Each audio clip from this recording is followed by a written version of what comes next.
France, descending quickly towards a moment in history that will never be forgotten. What led France to lose 40,000 during the Reign of Terror? What pushed the lower class over the edge to insanity? What happened before the French Revolution? Succeeding his grandfather for the role of King of France at the age of 20, King Louis XVI of average intelligence was not overly concerned with running the country. Under his reign, the country went to financial ruins from the aristocratic class, wars, and a bad tax system. His wife, not a native of France but Austria, Marie Antoinette, was resented by the French citizenry for her foreign birth and extravagant lifestyle. She is known as the arrogant and apathetic monarch who said, "Let them eat cake." There were a number of significant financial problems from many years of bad economic decisions made by previous rulers and their advisors. The national debt was quite large in the years before the Revolution. The French and Indian War and the American Revolution almost decimated the treasury because of the size of the armies required. The over-extravagance of the nobility and monarchs played a huge part in the collapse of the French economy and treasury. Many rulers took the throne and saw little problem with spending vast amounts of resources on personal pleasure and grand palaces.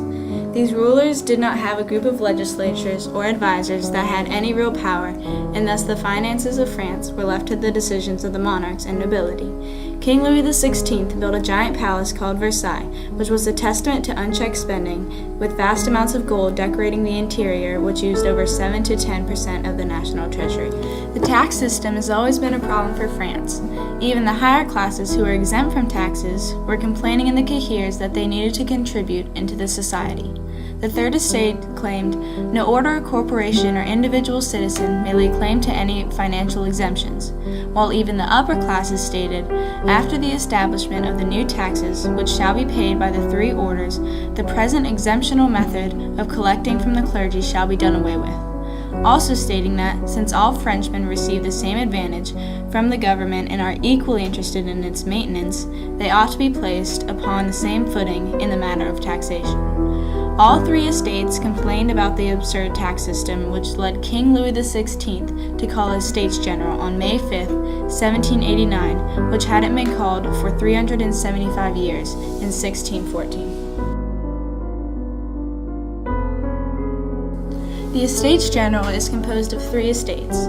The first estate consists of the clergy, the second estate consists of the nobility, and the third estate is everyone else. Each estate had 300 members and one vote, until the third estate was given 300 more members by King Louis. This proved to be a deadly decision. Now that the third estate had 600 representatives, it wanted to vote by a head count so that they would carry the majority, because the lower clergy and the sword nobles tended to side with the third estate.